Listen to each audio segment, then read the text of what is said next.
Everyone, तो last lecture analogue electronics में हम लोगों ने देखा था ट्रांजिस्टर के बारे में कि ट्रांजिस्टर का कितना कॉन्फ़िगरेशन होता है, ईच कॉन्फ़िगरेशन का कैरेक्टरिस्टिक्स हम लोगों ने देखा। तो अब एक चीज़ और बच गया ट्रांजिस्टर में, जो कि है ऑपरेटिंग पॉइंट, ठीक है, डीसी लोड लाइन और इसका बायसिंग। तो ये तीनों बहुत ही इंपॉर्टेंट चीज़ है और बेसिकली यही पढ़ने के लिए हम लोग इतना ये सब स्टार्ट किए सेमीकंडक्टर टू ट्रांजिस्टर का जर्नी। ठीक है, हम लोग हर जगह ये देखते हैं कि हाँ ये लोडिंग इफेक्ट हुआ तो इसका ऑपरेटिंग पॉइंट चेंज हो जाता है, जो कि नहीं होना चाहिए था। क्यू पॉइंट चेंज हो जाता है, जो कि नहीं होना चाहिए था। तो एक्चुअल में ये सब होता क्या है वो हम लोग इसमें देखेंगे। तो ये लेक्चर बहुत ही इंपॉर्टेंट है कॉन्सेप्ट पॉइंट ऑफ व्यू से, तो इसको उम्मीद करेंगे कि सभी लोग बहुत ध्यान से सुने। ठीक है, तो इसमें हम लोग पढ़ेंगे आज ये जो लास्ट ट्रांजिस्टर का लास्ट है, लेकिन ट्रांजिस्टर एम्पलीफायर में इस वीडियो के बाद एक और क्लास हम लोग लेंगे मल्टी स्टेज एम्पलीफायर कपलिंग पे। तो क्योंकि कपलिंग में क्या होता है, दो स्टेज को हम लोग कनेक्ट करते हैं, तो पहले वाले ट्रांजिस्टर के आउटपुट को दूसरे ट्रांजिस्टर के इनपुट से कनेक्ट करते हैं, तो लोडिंग इफेक्ट होता है। लोडिंग इफेक्ट क्या करता है, क्यू पॉइंट चेंज कर देता है, ऑपरेटिंग पॉइंट चेंज कर देता है। तो अभी तक अगर हम ऐसा बोले तो कुछ समझ में नहीं आएगा, क्योंकि अगर हम ये सब नहीं करके डायरेक्ट मॉड्यूल 2 का जो सेकंड टॉपिक है वो पढ़ाने लगते, कपलिंग पढ़ाने लगते, तो फिर वो ये समझाना मुश्किल था, ये फिर रटना पड़ता है कि हाँ ऑपरेटिंग पॉइंट चेंज हो रहा है। तो आज हम लोग देखेंगे कि एक्चुअल में ऑपरेटिंग पॉइंट और डीसी लोड लाइन का काम क्या है, वो क्यों होता है। ठीक है, और फिर बायसिंग देखेंगे कि ट्रांजिस्टर के बायसिंग करना क्या होता है, बायसिंग मतलब क्या होता है और उसका कितना टाइप होता है। तो पहले हम लोग जो भी बेसिक, जो अभी तक ट्रांजिस्टर वगैरह जो भी पढ़ रहे थे वो बेसिक था, तो कॉमन एमिटर हम लोग देख लिए। अब यहाँ से जो मेन कॉन्सेप्ट है ट्रांजिस्टर का, ट्रांजिस्टर को हम लोग एम्पलीफायर की तरह यूज करते हैं, और हम लोग लास्ट लेक्चर में देखे थे कि कॉमन एमिटर कॉन्फ़िगरेशन जो होता है उसमें क्या होता है, हम लोगों को वोल्टेज गेन भी होगा और करंट गेन भी होगा। ठीक है, लेकिन बस एक ही चीज था कि जो भी सिग्नल हम लोग इनपुट में देते हैं हम लोगों को इन्वर्टेड सिग्नल मिलता है आउटपुट में, इन्वर्टिंग एम्पलीफायर है, 180 डिग्री फेज शिफ्ट हो जाता है। जैसे अभी ये वाला सिग्नल यहाँ पे दिया हुआ है, तो जब ये आउटपुट में मिलेगा तो क्या होगा, ये कुछ ऐसा आएगा। ठीक है, और इसका वोल्टेज बढ़ जाएगा, मान लेते हैं ये 5 वोल्ट है, तो ये कितना हो जाएगा 15 वोल्ट या कितना भी, इसके एम्पलीफायर पे, इस गेन पे डिपेंड करके। तो अभी हम लोग क्या देखेंगे कि कोई भी कॉमन एमिटर जो कॉन्फ़िगरेशन होता है वो हम लोग बोलते हैं एम्पलीफायर की तरह एक्ट करता है। तो कैसे एक्ट करता है यही हम लोग देखेंगे। ठीक है, तो सबसे पहले हम लोग सर्किट बनाए जिसमें कि कॉमन एमिटर एम्पलीफायर है, और वो इसमें हम लोग एक सिग्नल दिए हैं। तो इस टाइप का जो सिग्नल होता है वो एसी सिग्नल है, ये देख करके भी हम लोग समझ रहे हैं कि अल्टरनेटिंग करंट है, पॉजिटिव और नेगेटिव हाफ में जा रहा है। ये सिग्नल हम लोग इस ट्रांजिस्टर को दे रहे हैं। अब यहाँ पे दो दो करंट है, एक IB है, एक कैपिटल IB है, एक स्मॉल IB है। इसी तरह IE जो एमिटर करंट है वो भी ऐसा ही है, कलेक्टर करंट भी ऐसा ही है। अब क्योंकि ये ट्रांजिस्टर में एरो बाहर की तरफ है, दैट मीन्स ये एमिटर है और बाहर की तरफ है, इसका मतलब ये NPN ट्रांजिस्टर है। और ये एमिटर वाला पार्ट जो है वो क्या है, ये दोनों सर्किट में है, ये इनपुट सर्किट में भी है, आउटपुट में भी है, तो इसका मतलब ये कॉमन एमिटर है। ठीक है, अब हम लोग ट्रांजिस्टर में क्या पढ़े थे, बेस एमिटर फॉरवर्ड बायस होता है, तो इसको फॉरवर्ड बायस करने के लिए ये N हुआ, ये P हुआ, फॉरवर्ड बायस करने के लिए हम लोग एक VBB वोल्टेज लगाया, जिसको कि बायस वोल्टेज बोलते हैं। इस वोल्टेज का काम क्या है, ये VBB जितना भी हम लोग लगाएंगे, हम लोगों को इस वैल्यू का ये बैटरी लगाना होगा, ताकि हम लोग सिग्नल, कोई भी सिग्नल दे यहाँ पे जिसको कि हमको एम्पलीफाई करना है, कुछ भी सिग्नल दे, मेरा ये जो बेस एमिटर जंक्शन है वो फॉरवर्ड बायस ही रहे। ठीक है, ये फॉरवर्ड बायस ही रहे। मान लेते हैं कि अगर हम यहाँ पे 10 वोल्ट दे रहे हैं और ये तो ग्राउंड से कनेक्टेड है, तो अभी N वाले साइड को 0 मिल रहा है, P वाले साइड को 10 मिल रहा है, तो ये फॉरवर्ड बायस है। तो सिग्नल, अगर ये मेरा सिग्नल का ये 5 वोल्ट है, नीचे वाला -5 है, तो अभी क्या होगा, 5 वोल्ट देंगे तो टोटल यहाँ पे 15 वोल्ट मिलेगा, तो भी ये फॉरवर्ड बायस रहेगा।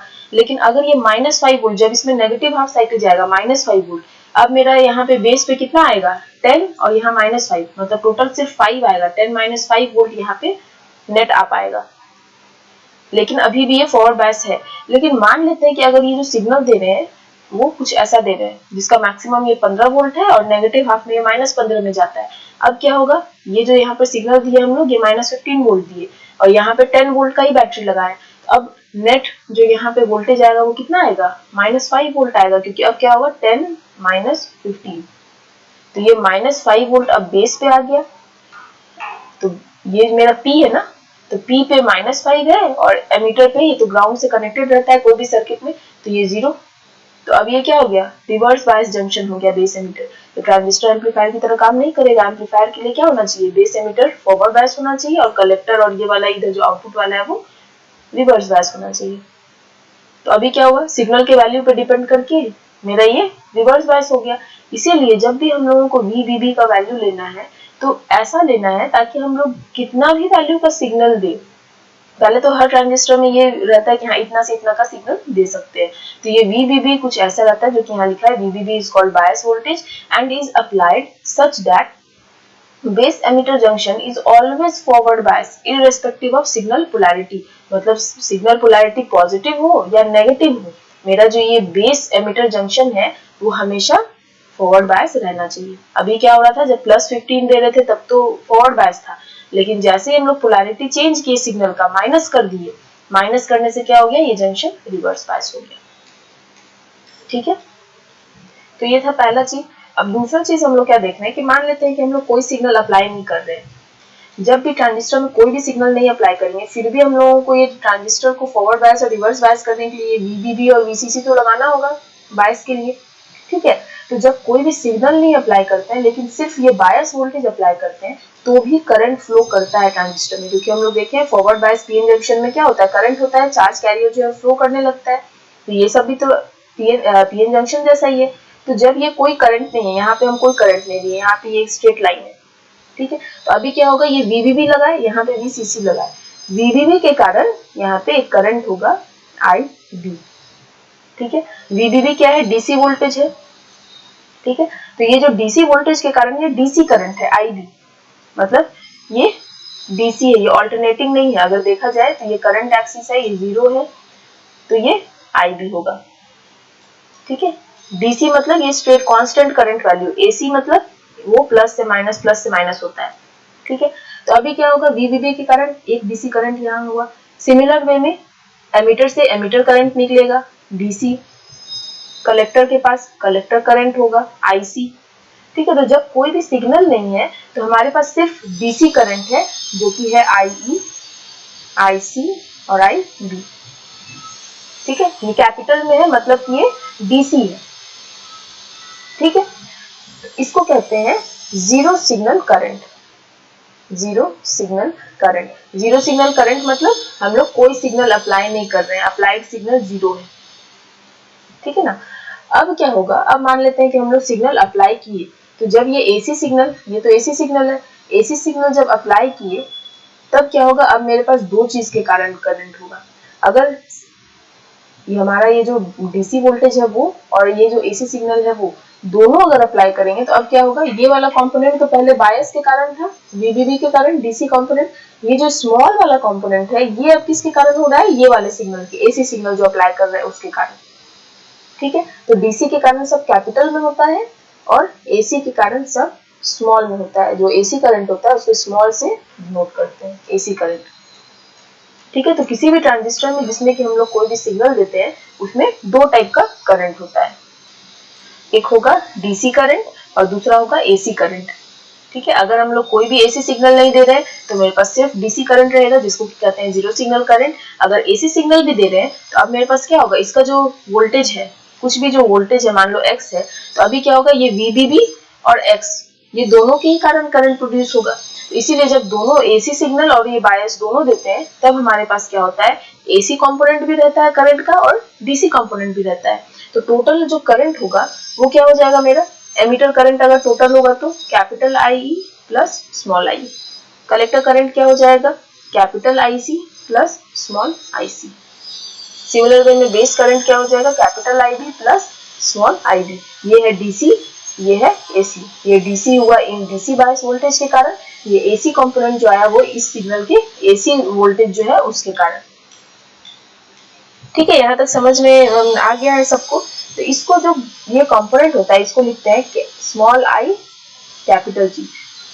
अगर इन करंट को अलग अलग नहीं लिखना है तो हम लोग इसको ऐसे लिखते हैं, AC प्लस DC क्या हो जाएगा, I स्मॉल रखेंगे और ये जो सबस्क्रिप्ट है उसको कैपिटल रखेंगे। तो अगर स्मॉल I कैपिटल E है दैट मीन्स इसमें AC और DC दोनों मिक्स है। अगर सिर्फ कैपिटल है तो वो DC है और दोनों अगर स्मॉल है इसका मतलब वो AC है। ठीक है, तो अभी अब क्या होता है, हमारे पास दो चीज है, पॉजिटिव में फिर नेगेटिव में। तो पॉजिटिव हाफ में क्या होता है कि मान लेते हैं ये अगर x है तो पॉजिटिव हाफ दे रहे हैं तो इसका मैक्सिमम वैल्यू प्लस x तक जाएगा। तो ये क्या करेगा, इस ये वाला जो सर्किट है इसमें तो ये बेस एमिटर जंक्शन को फॉरवर्ड बायस होना चाहिए। तो अभी क्या होगा, पॉजिटिव हाफ में ये VBB प्लस x यहाँ पे जाएगा, VBB प्लस x। तो ये क्या किया, पॉजिटिव हाफ में इसका फॉरवर्ड बायस वोल्टेज बढ़ा दिया। पहले फॉरवर्ड बायस करने के लिए हम लोग सिर्फ VBB दे रहे थे, अभी क्या है पॉजिटिव पोटेंशियल और दे रहे थे। तो इसका मतलब अब हम फॉरवर्ड जो बायस वोल्टेज है अक्रॉस बेस एमिटर जंक्शन वो बढ़ा रहे हैं।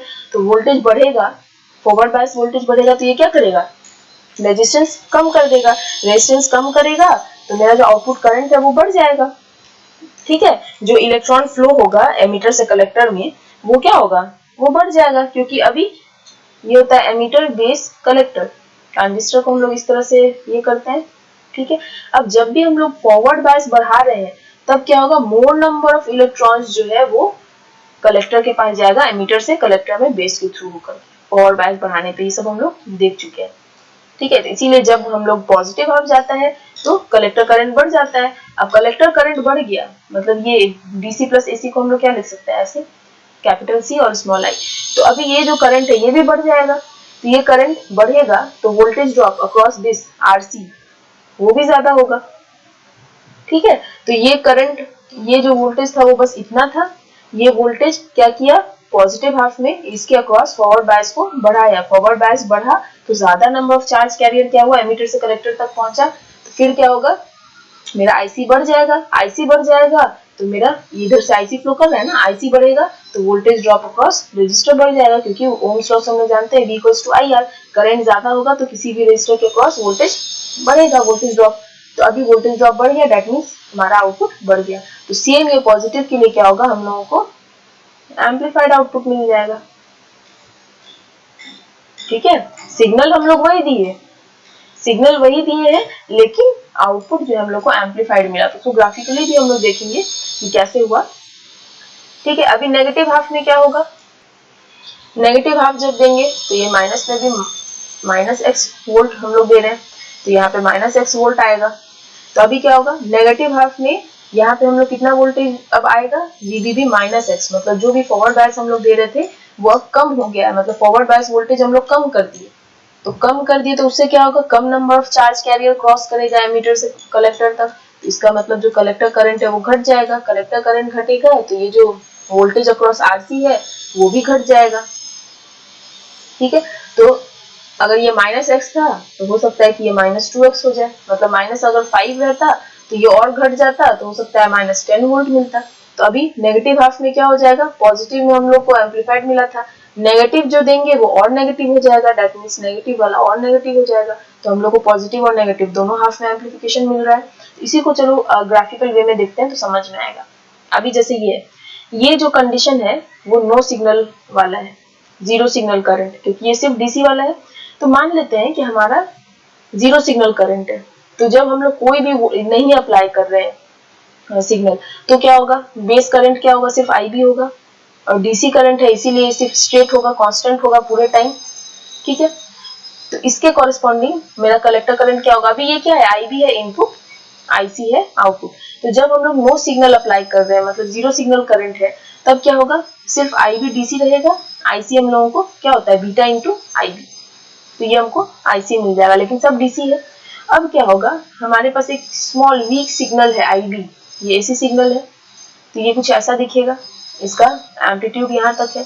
उसके कॉरेस्पॉन्डिंग अगर हम लोग ये जो DC कंपोनेंट है वो कंसिडर नहीं करें, अगर सिर्फ AC देखा जाए, तो अगर ये स्मॉल IB है तो स्मॉल IC क्या होगा, बीटा इंटू स्मॉल IB। ठीक है, बीटा क्या होता है, ट्रांजिस्टर का एम्पलीफिकेशन फैक्टर, हम लोग पढ़ लिए हैं बीटा। तो अगर ये चीज सिर्फ AC है तो IC क्या हो जाएगा, बीटा इंटू IB, मतलब ये जो भी IB है उसमें बीटा मल्टीप्लाई कर देंगे। लेकिन जब दोनों चीज रहता है, एक्चुअल में क्या रहता है ट्रांजिस्टर में, दोनों चीज रहता है ना, हम लोग सिग्नल भी अप्लाई कर रहे हैं और मेरा DC जो बायस के कारण जो करंट है वो भी रहेगा। तो ये दोनों को जब ऐड करेंगे तो क्या हो जाता है कि जब हमारे पास ट्रांजिस्टर में कुछ बायस भी रहता है और छोटा सा वोल्टेज भी देते हैं हम लोग, AC सिग्नल भी दे रहे हैं, तो क्या होता है, ये जो AC सिग्नल होता है इसमें जब DC ऐड करते हैं तो क्या होता है, ये पूरा का पूरा AC सिग्नल DC के पास चला जाता है, ऐड हो जाता है, मतलब इसका DC लेवल, अभी इस सिग्नल का DC लेवल क्या है, 0 है, उसमें DC लेवल मान लेते हैं ये 5 वोल्ट है, DC लेवल ऐड करेंगे +5 करेंगे तो ये पूरा सिग्नल क्या होगा, ये जो DC लेवल है इसका ये पूरा का पूरा 5 पर चला जाएगा। तो अब ये जो सिग्नल जिसका डीसी लेवल 0 था, अब ये सिग्नल यहाँ आ जाएगा जो कि इसमें दिखाया गया है। ठीक है, पहले ये सिग्नल का ये जो बीच वाला लाइन है उसको डीसी लेवल कहते हैं, पहले कहाँ था 0 पे था, अभी जब हम उसमें डीसी ऐड कर दिए तो ये कुछ ऐसा हो गया। तो आईसी में भी इसी तरह होगा। ठीक है, डीसी के कारण जो आउटपुट करंट था वो ये था, एसी के कारण आउटपुट करंट ये है, तो टोटल क्या हो जाएगा, जब एसी और डीसी ऐड करेंगे तो अब क्या होगा, इसमें हम लोग डीसी कंपोनेंट सिर्फ ऐड कर रहे हैं, तो डीसी कंपोनेंट क्या करेगा, ये जो एसी सिग्नल था उसको क्लैंप करके ऊपर ले जाएगा। तो इसी से हम लोगों को एम्पलीफिकेशन मिलता है। तो अभी हम लोग क्या देखें, एसी सिग्नल तो मेरा ये था इतना छोटा सा, ये वाला, इस एसी सिग्नल के लिए हमको आउटपुट क्या मिला, आईसी इतना ज्यादा मिला। ठीक है, तो इसी तरह एम्पलीफिकेशन होता है ट्रांजिस्टर में। तो अभी नेक्स्ट जो हम लोग देखते हैं वो हम लोग ट्रांजिस्टर बायसिंग में आ गए हैं, एम्पलीफायर की तरह कैसे एक्ट करता है वो हम लोग देख लिए। अब बायसिंग में क्या होता है वो हम लोग देखेंगे। ठीक है, ट्रांजिस्टर बायसिंग होता क्या है, तो it is a process of creating such condition in the transistor amplifier circuit that base emitter junction is always forward bias और collector base junction remains always reverse bias। मतलब हम लोग कुछ ट्रांजिस्टर बायसिंग, किसी भी चीज को बायस करना, ट्रांजिस्टर बायसिंग मतलब यही होता है कि हम लोग कुछ ऐसा कंडीशन क्रिएट करते हैं कि कुछ भी सिग्नल हम अप्लाई करें, मेरा जो ट्रांजिस्टर एम्पलीफायर सर्किट है उसका बेस एमिटर जंक्शन हमेशा फॉरवर्ड बायस रहेगा, कलेक्टर बेस जंक्शन हमेशा रिवर्स बायस रहेगा। ठीक है, इसी को बायसिंग करते हैं। तो बायसिंग में जरूरी क्या होता है, इसके लिए जो ये बोला है कि क्रिएटिंग सच कंडीशंस। ठीक है, तो ये कंडीशंस में क्या क्या हम लोग करते हैं, कंडीशन कैसे बनाए रख सकते हैं, दो चीज से, एक तो प्रॉपर वीबीबी सेलेक्ट करके, प्रॉपर आरसी सेलेक्ट करके। वीबीबी कहाँ आएगा, इनपुट साइड में आता है, आरसी कहाँ आता है, आउटपुट साइड में आता है। तो ये जो बायसिंग होता है, जो ऐसा कंडीशन हम लोग क्रिएट करते हैं कि बेस एमिटर हमेशा फॉरवर्ड रहे, कलेक्टर बेस हमेशा रिवर्स रहे, उसके लिए हम लोग दो चीज का यूज करते हैं, एक तो जो बायस वोल्ट बैटरी रहता है बेस में वो वाला, और दूसरा है रेजिस्टेंस जो आउटपुट में हम लोग लगाते हैं कलेक्टर के साथ। ठीक है, तो पहला होता है बायस बैटरी मतलब वीबीबी। तो वीबीबी क्या करता है, इसका काम है सर्किट में आईबी प्रोड्यूस करना। ठीक है, ये आईबी क्या करता है, आईसी प्रोड्यूस करता है, जो कि इक्वल होता है बीटा इंटू आईबी के। ठीक है, तो इसका मतलब क्या हुआ कि मेरा जो ये जो कलेक्टर करंट है आईसी, वो किस पर डिपेंड कर रहा है, वीबीबी पे कर रहा है, क्योंकि जितना ज्यादा वोल्टेज रहेगा बायस वोल्टेज उतना ज्यादा डीसी करंट होगा, जितना ज्यादा डीसी ये जो इनपुट करंट है बेस करंट उतना ज्यादा हमको आईसी मिलेगा। तो मेरा जो भी ट्रांजिस्टर का आउटपुट है वो डिपेंड कर रहा है वीबीबी। ठीक है, तो अभी हम लोगों को इसमें क्या इंश्योर करना रहता है कि हम लोगों को वीबीबी का ऐसा वैल्यू लेना रहता है ताकि जो भी कलेक्टर करंट जो हमको मिलेगा वो पूरे साइकिल के लिए मिले, मेरा जो बेस करंट जितना भी है पूरे साइकिल के लिए हमको आउटपुट करंट मिले। इसको हम लोग एक एग्जांपल के साथ समझते हैं। मान लेते हैं कि मेरे पास ये जो आईबी है, जो बेस करंट है, जीरो सिग्नल, जब हम कोई सिग्नल नहीं अप्लाई कर रहे हैं तो ट्रांजिस्टर में जब प्रॉपर बायसिंग करते हैं तो कैपिटल आईबी कितना होता है 0.1 मिली एम्पियर, और ट्रांजिस्टर का बीटा मानते हैं 10 है, तो क्या होगा आईसी जो होगा, आईबी के लिए आईसी बीटा आईबी होगा, तो वो क्या हो जाएगा 1 मिली एम्पियर। ठीक है, तो इसको इस तरह से कर सकते हैं कि जब कोई सिग्नल नहीं है तो आईबी क्या है 0.1 मिली एम्पियर, तो इसके कॉरेस्पॉन्डिंग आईसी क्या हो जाएगा 1 मिली एम्पियर। और जब हम लोग कोई करंट एसी करंट अप्लाई कर रहे हैं तो मान लेते हैं कि जो एसी करंट है उसका भी वैल्यू क्या है, जो मैक्सिमम वाला एसी करंट कैसा होगा, ऐसा होगा। ठीक है, यहाँ से शुरू होगा, तो ये मान लेते हैं कि ये जो आईबी जो एसी करंट हम लोग दे रहे हैं उसका मैक्सिमम वैल्यू है 0.1 मिली एम्पियर। ठीक है, तो 0.1 मिली एम्पियर आईबी हम लोग दे रहे हैं, तो एसी कलेक्टर करंट कितना होगा 1 मिली एम्पियर, क्योंकि बीटा 10 है, तो ये भी ऐसा ही कुछ हो जाएगा। ये किस सिग्नल के लिए हुआ है, क्योंकि जो सिग्नल हम लोग अप्लाई कर रहे थे उसका मैक्सिमम वैल्यू कितना है 0.1 मिली एम्पियर, तो ऐसा कुछ हो गया। तो अब डीसी कलेक्टर करंट ये है, एसी कलेक्टर करंट ये है, तो जो दोनों को हम लोग को मिलेगा, ट्रांजिस्टर में तो एसी डीसी दोनों रहता है, तो हम लोग को टोटल जो आउटपुट करंट मिलेगा कलेक्टर करंट वो कैसा मिलेगा, इस टाइप का रहेगा। ठीक है, ये ऐसा रहा। ये वाला जो 1 मिली एम्पियर है वो क्या चीज वाला है, जो हमारा डीसी वाला वोल्टेज था। ठीक है, और ये जो पीक वाला, ये जो 1 मिली एम्पियर है वो क्या है, एसी वाला चीज है। तो मतलब ट्रांजिस्टर में हम लोग को जो सिग्नल मिलता है वो क्या मिलता है कि यहाँ से शुरू होता है। पहले जो एसी सिग्नल शुरू करते थे वो क्या होता था, ओरिजिन से शुरू होता था। ये जो स्मॉल आई, सॉरी ये हमारा एसी सिग्नल है ना, तो इसको डीसी की तरह नहीं बनाएंगे। एक मिनट, सॉरी, अब ये सही है, सॉरी वो ध्यान नहीं रहा था। आईबी जो है मेरा वो डीसी वाला है, ठीक है, ये जीरो सिग्नल करंट, तो डीसी के लिए डीसी आउटपुट मिला। लेकिन अब क्या हुआ, हम लोग सिग्नल अप्लाई कर रहे हैं। सिग्नल हमारा कैसा है, ये वाला हमारा सिग्नल है जिसका की जो मैक्सिमम वैल्यू है वो 0.1 मिली एम्पियर है, ठीक है। तो ये इसके कारण जो हमको कलेक्टर करंट मिलेगा वो क्या मिलेगा, एसी टाइप मिलेगा और एम्पलीफाइड मिलेगा। अभी इसका मैक्सिमम वैल्यू क्या है, 1 मिली एम्पियर, ठीक है। तो अभी इन दोनों को जब ऐड करेंगे तो क्या होगा, ये जो सिग्नल था, ये जो 1 मिली एम्पियर था वो तो ऐसा ही रहेगा, बस ये सिग्नल को ऐसा लगेगा कि ये जीरो से स्टार्ट हो रहा है। अभी हम लोग क्या कर रहे हैं, इसको उठा करके 1 मिली एम्पियर से स्टार्ट कर रहे हैं। सेम सिग्नल, ये 1 मिली एम्पियर का, ये इसका जो पीक है, पीक वो तो 1 मिली एम्पियर का है, आउटपुट में हम लोग को 1 मिली एम्पियर मिल रहा है। लेकिन ये सिग्नल स्टार्ट हो रहा है 1 मिली एम्पियर से, यहाँ से ऐसे, और यहाँ पे जीरो से। वो क्यों हो रहा है, क्योंकि ये जो एसी सिग्नल है उसमें हम लोग एक डीसी वाला ऐड कर रहे हैं। ये चीज हम लोग देख चुके हैं। तो अभी हमारा जो टोटल जो कलेक्टर करंट होगा वो क्या हो जाएगा, small IC plus capital IC, जो कि इस तरह दिखेगा। तो अभी इसमें देख रहे हैं पॉजिटिव हाफ भी है, नेगेटिव हाफ भी है, ठीक है। लेकिन अब क्या है, मान लेते हैं कि हमारा ये जो वैल्यू है वो ऐसा नहीं है, हमारा वैल्यू कुछ ऐसा है, ठीक है। तो पहले हमारा 0.1 मिली एम्पियर था। अब मानते हैं कि ठीक है, हमारा जो ट्रांजिस्टर है उसका जो बेस करंट आईबी कैपिटल वाला है वो हमारा 0.05 आ रहा है। तो ये चेंज कैसे करेंगे, वीबीबी चेंज करके, वीबीबी चेंज करेंगे तो हमारा ये आईबी चेंज हो जाएगा। तो पहले 0.1 मिली एम्पियर था, अब हम लोग 0.05 मिली एम्पियर कर दिए, मतलब आईबी को और घटा दिए, ठीक है। तो आईबी घटा है तो आईसी भी घट जाएगा, बीटा तो चेंज नहीं होता है ट्रांजिस्टर का, बीटा तो 10 ही रहेगा। तो अब इस आईबी की कॉरेस्पॉन्डिंग हमें कितना कैपिटल आईसी मिलेगा, 0.5 मिली एम्पियर। तो अभी ये जो आईसी 1 मिली एम्पियर का था, अब ये 1 मिली एम्पियर का नहीं रह करके कितना हो जाएगा, हमारा 0.5 मिली एम्पियर, ठीक है। और ये कितना था, 0.05 मिली एम्पियर, ठीक है। इसमें हम लोग कोई चेंज नहीं किए, जो भी सिग्नल हम लोग अप्लाई कर रहे थे ट्रांजिस्टर पे, जो एसी सिग्नल अप्लाई कर रहे थे, ये एसी है, ये डीसी है, तो जो एसी सिग्नल अप्लाई कर रहे थे वो एज इट इज है। चेंज हम लोग क्या किए, वीबीबी को चेंज किए, उसके कॉरेस्पॉन्डिंग आईबी चेंज हुआ, इसीलिए आईसी चेंज हुआ।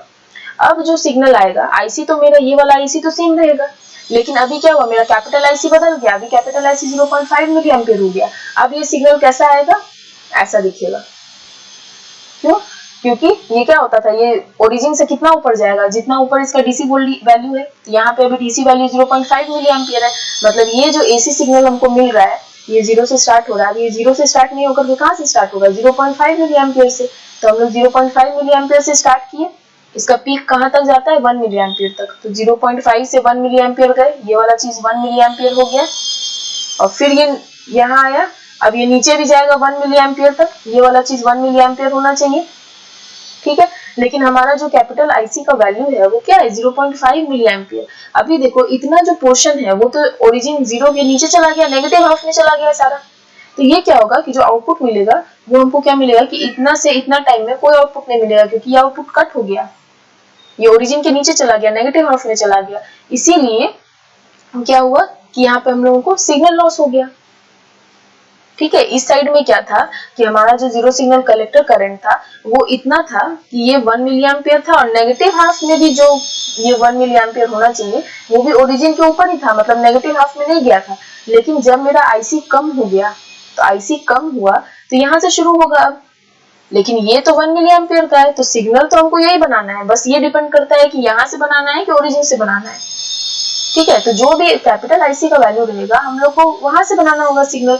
तो यहाँ से बनाए तो ये नीचे वाला जो पोर्शन है वो क्लिप हो गया, ठीक है, तो कट ऑफ हो गया। तो अब इससे क्या पता चला हम लोगों को कि वीबीबी हम लोग जब कम कर दिए, वीबीबी कम किए तो आईबी कम हो गया, आईबी कम हुआ तो आईसी कम हो गया, और आईसी कम होने से क्या हो गया, मेरा ये सिग्नल जो है क्लिप हो गया, क्योंकि ये नेगेटिव हाफ में चला गया, जीरो के नीचे चला गया, तो सिग्नल इतना दूर क्लिप हो जाएगा। तो इसीलिए हम लोगों को हमेशा बायसिंग के लिए क्या करना है कि ये जो जीरो सिग्नल कलेक्टर करंट है, मतलब ये वाला कैपिटल आईसी जो है, उसको हमेशा ज्यादा होना चाहिए maximum collector current due to signal alone.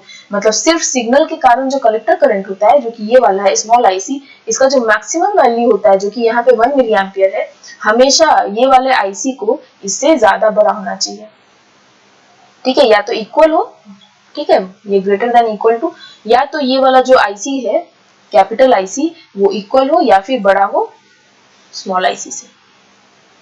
ठीक है, आईसी का जो भी मैक्सिमम वैल्यू है उससे इक्वल या फिर बड़ा होना चाहिए आईसी। जब इक्वल था, ये मैक्सिमम वैल्यू इसका 1 मिली एम्पियर है, जब आईसी हम 1 मिली एम्पियर लिए थे तो ये 1 मिली एम्पियर से स्टार्ट होकर के यहाँ आ रहा था। लेकिन जब हम आईसी को कम कर दिए 1 मिली एम्पियर से, ठीक है, 0.5 कर दिए, तब क्या हो गया, क्लिप हो गया।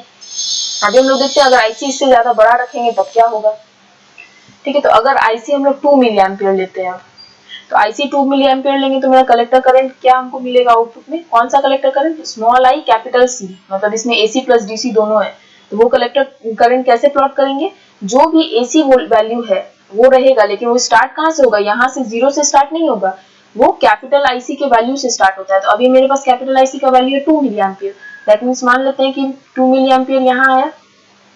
ठीक है, तो कैपिटल आईसी का काम हो गया। अब एसी कंपोनेंट इस पे देना है, तो एसी कंपोनेंट का मैक्सिमम वैल्यू कितना है, 1 मिली एम्पियर। तो एसी करंट यहाँ से स्टार्ट होगा, ठीक है, यहाँ से स्टार्ट होगा, ये 1 मिली एम्पियर तक जाएगा पॉजिटिव हाफ में, ये 1 मिली एम्पियर हुआ। तो मतलब कि ये वाला जो वैल्यू होगा अभी कितना होगा, 3 मिली एम्पियर का, ये वाला पॉइंट। ठीक है, उसी तरह ये तो पॉजिटिव हुआ, नेगेटिव में भी 1 मिली एम्पियर तक जाएगा। तो अगर ये 2 मिली एम्पियर है तो ये मान लो 1 मिली एम्पियर है, तो नेगेटिव में क्या होगा, ये 1 मिली एम्पियर तक जाएगा। तो अभी तो डिस्टॉर्शन नहीं हो रहा है, पूरा का पूरा नेगेटिव हाफ भी हमको मिल गया, जीरो के नीचे नहीं जा रहा है। जीरो के नीचे कब जाता है, जब मेरा एसी जो है, ये आईसी जो है डीसी वैल्यू वो कम होता है। जैसे यहाँ पे 0.5 था, तो ये पूरा अपना पूरा साइकिल जो है वो कंप्लीट नहीं कर पाता था, कुछ साइकिल का पोर्शन जो है वो नीचे चला जाता था, जो कि क्लिप हो जाता था। तो इसीलिए ये बहुत जरूरी है कि हम लोग वीबीबी का वैल्यू इस तरह ले ताकि पूरा सिग्नल करंट हमको मिले, कोई भी सिग्नल करंट क्लिप नहीं हो। ठीक है, तो यहाँ पे हम लोग अब समराइज करते हैं कि देखे क्या है हम लोग। यहाँ हम लोग क्या देखे कि हम लोग वीबीबी को चेंज करते हैं, उसके कॉरेस्पॉन्डिंग आईबी चेंज होता है, आईबी चेंज करते हैं तो आईसी चेंज होता है। ठीक है, आईसी चेंज हो रहा है, या तो बढ़ेगा या फिर घटेगा। तो जो फाइनल कलेक्टर करंट हमारा होता है ट्रांजिस्टर पे, वो क्या होता है, small IC plus capital IC. ठीक है, तो जब हम लोग वीबीबी को बढ़ाते हैं तो आईसी बढ़ जाता है, आईसी बढ़ता है तो ये जो कंपोनेंट है एसी प्लस डीसी, उसका भी आईसी बढ़ जाता है। आईसी बढ़ेगा, दैट मींस ये जो एसी सिग्नल था वो, ये वाला जो वैल्यू होता है वो आईसी का होता है, जितना भी कैपिटल वैल्यू होगा वो यहाँ आएगा। तो आईसी बढ़ेगा तो और अच्छा है, मेरे पास ये वाला जगह ज्यादा बचेगा ताकि नेगेटिव हाफ साइकिल सिग्नल का आ पाए। लेकिन आईसी जब हम कम कर देते हैं, वीबीबी कम करते हैं, आईसी कम हो जाता है। आईसी कम होगा, इसका मतलब ये वाला जो गैप था ये कम हो गया। तो अभी क्या होगा, यहाँ से सिग्नल स्टार्ट होगा, पॉजिटिव हाफ तो ठीक है, ऊपर जाने का जगह है, लेकिन नीचे आने का जगह कम बच जाएगा ना, सिर्फ इतना ही जगह बच जाएगा। तो अभी क्या होगा, जितना जगह बचा उतना तो सिग्नल आ गया, नीचे वाला जो भी सिग्नल है, बाकी जो सिग्नल है वो क्लिप हो जाएगा। ठीक है, तो इसी के लिए वीबीबी हम लोग को कैसा रखना चाहिए, so that zero signal collector current, मतलब जो कैपिटल आईसी है उसको greater than equals to maximum collector current due to signal alone, सिर्फ सिग्नल के कारण जो मैक्सिमम करंट हो रहा था, मतलब स्मॉल आईसी, वो होना चाहिए। ठीक है, तो पहला तो ये था वीबीबी, दूसरा क्या था, वैल्यू ऑफ आरसी। तो टोटल लोड रेजिस्टेंस का क्या होगा, ये हम लोग अब दूसरा चीज देखते हैं बायसिंग में। कोई भी ट्रांजिस्टर में क्या होता है, हम लोग यहाँ से इनपुट दे रहे हैं, अब यहाँ जो कलेक्टर करंट है वो कलेक्टर करंट इस आरसी से पास करेगा। ठीक है, तो इसके अक्रॉस जो वोल्टेज ड्रॉप आता है वही हम लोग लेते हैं आउटपुट में। ठीक है, अब ये कलेक्टर एमिटर जो जंक्शन है उसका वोल्टेज कितना है बीच में, VCE, और आउटपुट करंट कितना है, IC। ठीक है, अब अभी क्या होगा, मान लेते हैं कि हम लोग वोल्टेज चेंज कर रहे हैं। ठीक है, तो वो जितना भी वोल्टेज चेंज करेंगे या जो भी करंट जो यहाँ पे फ्लो हो रहा है, ये जो VCE है उसको कभी भी 0.5 के नीचे नहीं जाना चाहिए, कभी भी नहीं, जर्मेनियम के लिए। और सिलिकॉन के लिए 1 वोल्ट के नीचे नहीं जाना चाहिए, जो कि इस ग्राफ में दिख रहा है। ठीक है। ये जो VCE है मतलब कलेक्टर एमिटर, ये जो कलेक्टर एमिटर जंक्शन, ये VCE क्या है बेसिकली, जो हम लोग जंक्शन में पोटेंशियल बैरियर पढ़े थे, ये वही चीज है। तो VCE मतलब potential barrier of collector emitter junction. तो ये कभी भी 0.5 के नीचे नहीं जाना चाहिए जर्मेनियम के लिए, और सिलिकॉन के लिए 1 के नीचे नहीं जाना चाहिए। यहाँ ग्राफ में भी हम लोग देख रहे हैं 1 के बाद एकदम IC पूरा कांस्टेंट है, यहाँ 0.5 के बाद IC कांस्टेंट है। ठीक है। तो अगर हम लोग चाहते हैं कि हमारा फेथफुल एम्पलीफिकेशन हो, फेथफुल एम्पलीफिकेशन मतलब जो भी सिग्नल दे रहे हैं हम लोग एम्पलीफिकेशन के लिए, उसका सिर्फ एम्पलीट्यूड बढ़े, शेप चेंज नहीं हो। तो अगर ऐसा एम्पलीफिकेशन चाहते हैं तो हम लोगों को हमेशा ये ध्यान रखना होगा कि अगर जर्मेनियम यूज कर रहे हैं तो हमारा जो VCE है उसको 0.5 के नीचे नहीं जाना चाहिए। अगर सिलिकॉन यूज कर रहे हैं तो ये जो कलेक्टर मीटर वोल्टेज है उसको 1 वोल्ट के नीचे नहीं जाना चाहिए। ठीक है। क्योंकि वो किस पर डिपेंड करता है, हमारा RC पे डिपेंड करता है। कोई भी सर्किट में वो KVL लॉ लगाओगे तो ये इस सर्किट में KVL लगाओगे तो RC बढ़ेगा। अगर हम RC के अक्रॉस वोल्टेज ड्रॉप बढ़ रहा है तो VCE थोड़ा घट जाएगा, क्योंकि उसको तो ये जो VCC है ये वाला, इसके अक्रॉस ही काम करना है। इसके अक्रॉस वोल्टेज ड्रॉप मतलब voltage drop VCE plus voltage drop across RC, ये किसके बराबर होगा, VCC के, जो हम लोग VC दे रहे हैं। तो अब अगर मेरा जो RC के अक्रॉस वोल्टेज ड्रॉप बहुत ज्यादा बढ़ जाएगा, ये तो फिक्स है क्योंकि ये DC है, तो क्या होगा, VCE के पास कम हो जाएगा। तो ठीक है, हम लोग चाहते हैं कि हम लोग को ज्यादा कलेक्टर करंट मिले, जितना ज्यादा कलेक्टर करंट रहेगा उतना ज्यादा वोल्टेज अक्रॉस लोड रेजिस्टेंस मिलेगा, मतलब V अक्रॉस RC। तो हम लोग चाहते हैं कि VRC जो है वो बढ़े, लेकिन इतना ज्यादा नहीं बढ़ जाए कि मेरा जो ये VCE है कलेक्टर एमिटर वोल्टेज जो है वो 0.5 या 1 से कम हो जाए। अगर ऐसा होगा तो क्या होगा, मेरा जो भी आउटपुट सिग्नल है वो सही नहीं मिलेगा। क्योंकि अब क्या होगा, अगर ये 0.5 से नीचे हो गया या 1 वोल्ट से नीचे हो गया तो मेरा कलेक्टर मीटर जो भी जंक्शन है वो रिवर्स बायस ठीक से नहीं हो पाएगा। ठीक है, और क्योंकि ठीक से रिवर्स बायस नहीं हो पाएगा तो हमको सही से एम्पलीफिकेशन नहीं मिलेगा। इसीलिए बायसिंग के लिए दो चीज का ध्यान रखना है, VBB का और RC का। VBB इस तरह लेना है ताकि जो मेरा जीरो सिग्नल कलेक्टर करंट है कैपिटल IC वो हमेशा बड़ा रहे, जो सिग्नल के कारण जो कलेक्टर करंट था वो जो अलोन सिग्नल के कारण था, मतलब ये था AC, ये था DC। और दूसरा क्या था, लोड रेजिस्टेंस। लोड रेजिस्टेंस हम लोग को इस टाइप का लेना है, लोड रेजिस्टेंस के अक्रॉस वोल्टेज ड्रॉप क्या हो जाएगा, IC इंटू RC। ठीक है, ये अगर हम लोग RC के अक्रॉस वोल्टेज ड्रॉप निकाले तो RC का वैल्यू हम लोगों को कुछ इस तरह से लेना है कि VRC का वैल्यू ऐसा रहे कि CE 0.5 से और 1 वोल्ट से नीचे नहीं जाए। ठीक है, क्योंकि KVL में अगर कोई भी लूप में KVL लगाओगे तो टोटल वोल्टेज का सम इक्वल्स टू 0। तो यहाँ पे हम लोग VCC दे रहे हैं और वोल्टेज ड्रॉप कितना हो रहा है, कलेक्टर मीटर जंक्शन के अक्रॉस वोल्टेज ड्रॉप हो रहा है और एक वोल्टेज ड्रॉप RC के अक्रॉस हो रहा है। तो अगर इक्वेशन लिखेंगे तो वो इक्वेशन कुछ इस टाइप का आएगा। अब इस इक्वेशन में ये तो फिक्स है, ये चेंज नहीं होगा। अब जैसे जैसे कलेक्टर करंट बढ़ेगा वैसे वैसे वोल्टेज ड्रॉप अक्रॉस RC भी बढ़ेगा, और ये फिक्स है। तो इसका मतलब क्या हुआ, VCE घट रहा है। मतलब अगर ये 20 वोल्ट है तो RC हम बढ़ा रहे हैं, पहले 5 था तो इन दोनों का सम 20 होना चाहिए, तो अभी ये 5 था तो इसका मतलब ये जरूर 15 रहा होगा। जैसे जैसे कलेक्टर करंट बढ़ा, मान लो ये 15 हो गया, सम हमेशा 20 रहना चाहिए क्योंकि यहाँ पे ये हम लोग फिक्स नहीं है DC सोर्स। तो अभी अगर ये 15 होगा तो इसका मतलब ये घट के 5 हो जाएगा, क्योंकि इसको तो रखना है ध्यान कि हमेशा दोनों को ऐड होकर 20 रखना है। तो अगर मान लो कि अब ये इसको हम 20 कर दिए तो अभी VCE के अक्रॉस क्या हो जाएगा, 0 वोल्ट हो जाएगा। 0 वोल्ट क्या होगा, रिवर्स बायस नहीं हो पाएगा, तो मेरा जो एम्पलीफिकेशन हमको करंट मिलेगा वो सही नहीं होगा, फेथफुल एम्पलीफिकेशन उसमें नहीं होगा। तो ये था बायसिंग के बारे में। नेक्स्ट हम लोग पढ़ेंगे ऑपरेटिंग पॉइंट के बारे में। तो ऑपरेटिंग पॉइंट क्या होता है, zero signal values of IC and VC in transistor are known as operating point. अभी तक हम लोग बायसिंग में देखे कि VBB हम लोग ध्यान से लेते थे क्योंकि VBB के ऊपर ही डिपेंड करता था कि कैपिटल IC कितना हो रहा है। और क्या ध्यान से लेते थे, RC का वैल्यू, क्योंकि RC के वैल्यू पे डिपेंड कर रहा था कि VCE कितना जा रहा है। तो ऑपरेटिंग पॉइंट क्या होता है, ये जो zero signal values of IC और VCE होता है उसी को कहते हैं ऑपरेटिंग पॉइंट। तो इसका कैरेक्टरिस्टिक हम लोग देखे तो ट्रांजिस्टर का, मान लेते हैं हमारे पास अभी ये ट्रांजिस्टर है जिसमें कि हम लोग फिक्स कर दिए कि हाँ मेरा IC इतना होगा, VCE इतना होगा।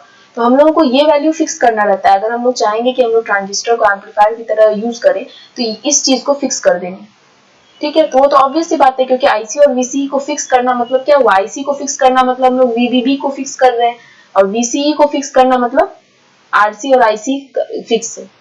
ठीक है, तो VB को तो हम लोग बार बार चेंज नहीं कर सकते ना, VBB को, ये तो बायस वोल्टेज है, इसको तो एक बार लेते हैं, तो वही सोच समझ के लेना पड़ता है VBB कि हम लोग कितना बायस वोल्टेज दें।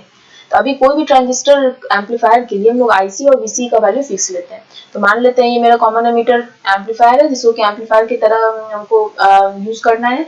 अब इसमें VCE 6 वोल्ट हम लोग फिक्स कर दिए, और जो IC है वो 2 मिली एम्पियर। ये IC वो AC प्लस DC वाला नहीं है, ये जीरो सिग्नल वैल्यू है, मतलब जब हम कोई सिग्नल अप्लाई नहीं करें, यहाँ देखो कोई सिग्नल अप्लाई नहीं है, ये शॉर्ट सर्किट है। जब सिग्नल अप्लाई होगा तो क्या होगा, यहाँ पे ऐसे करके एक सिग्नल अप्लाई होगा। तो जब कोई सिग्नल अप्लाई नहीं है तब मेरे जो ट्रांजिस्टर सर्किट है उसका कलेक्टर करंट 2 मिली एम्पियर है और voltage across collector emitter 6 volt है। ठीक है, तो ये वाला पॉइंट जो हुआ IC और VC, collector emitter collector C जो हमारा कॉन्फ़िगरेशन है उसका आउटपुट कैरेक्टरिस्टिक बताए थे, आउटपुट करंट और आउटपुट वोल्टेज, मतलब IC और VCE। तो इसका कैरेक्टरिस्टिक कुछ ऐसा होता था, ये हम लोग देख लिए थे। अब इस कैरेक्टरिस्टिक में हम लोग फाइंड करेंगे कि 2 मिली एम्पियर और 6 वोल्ट वाला पॉइंट कहाँ है। तो मान लेते हैं कि 6 वोल्ट वाला पॉइंट ये रहा, 2 मिली एम्पियर वाला पॉइंट ये है। तो ये जो मेरा फिक्स्ड वैल्यू है ये कहाँ आएगा, ये वाला पॉइंट पे आएगा, जिसको कि इस डायग्राम में हम लोग Q से डिनोट किए हैं।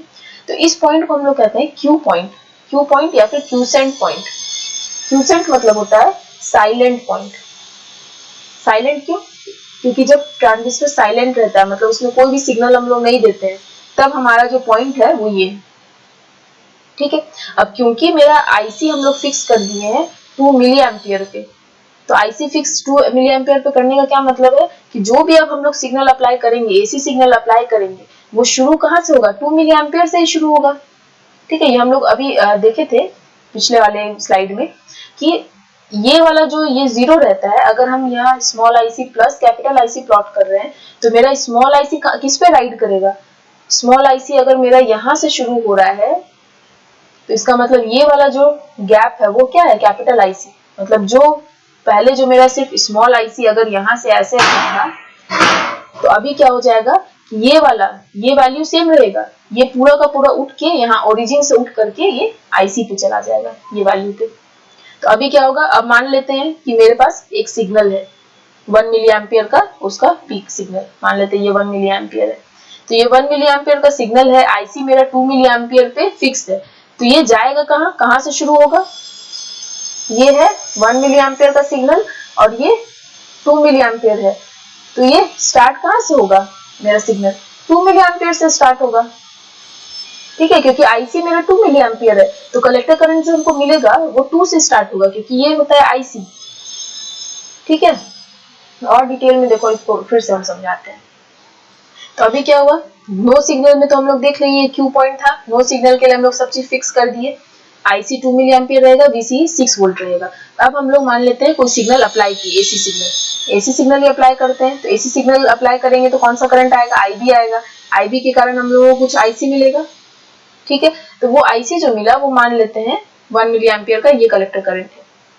ठीक है, तो ये तो AC वैल्यू है, और DC वैल्यू IC का क्या है 2 मिली एम्पियर। तो जो फाइनल जो हम लोगों को आउटपुट मिलेगा, output current small IC plus capital IC, वो कुछ ऐसा मिलेगा कि जो भी मेरा IC था पहले ये AC वाला वो तो रहेगा, लेकिन अब क्या होगा कि ये जीरो से उठ के कहाँ से शुरू होगा, कैपिटल IC के वैल्यू से। तो कैपिटल IC हम लोग 2 मिली एम्पियर फिक्स किए हुए हैं, तो इसका मतलब अभी ये जो सिग्नल था वो 2 मिली एम्पियर से शुरू होगा और ये कहाँ तक जाएगा, क्योंकि इसका मैक्सिमम वैल्यू ये जो है वो 1 मिली एम्पियर का, तो अगर 2 से शुरू हो रहा है तो ये 3 तक जाएगा, कुछ इस टाइप का।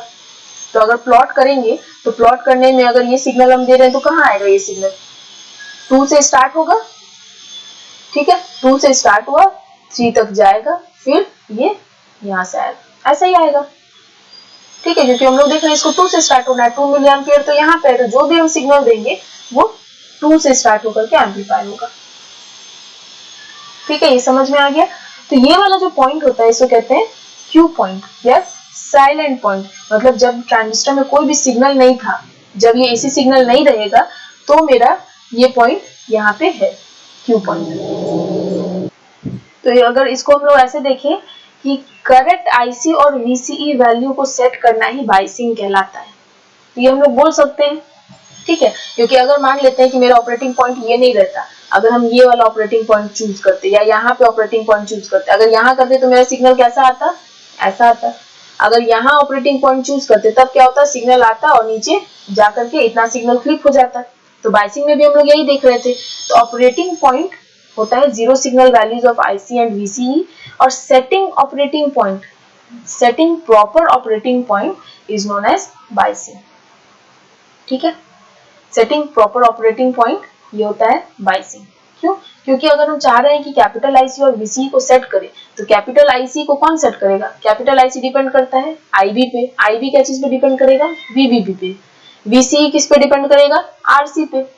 तो बायसिंग के लिए तो हम लोग यही दो पैरामीटर यूज कर रहे थे। तो इसका मतलब क्या हुआ कि आईसी और वीसीई का जो वैल्यू रहता है उसको कहते हैं क्यू पॉइंट, और क्यू पॉइंट या ऑपरेटिंग पॉइंट, ये दोनों को सही से सेलेक्ट करने के लिए हम लोग बायसिंग यूज करते हैं।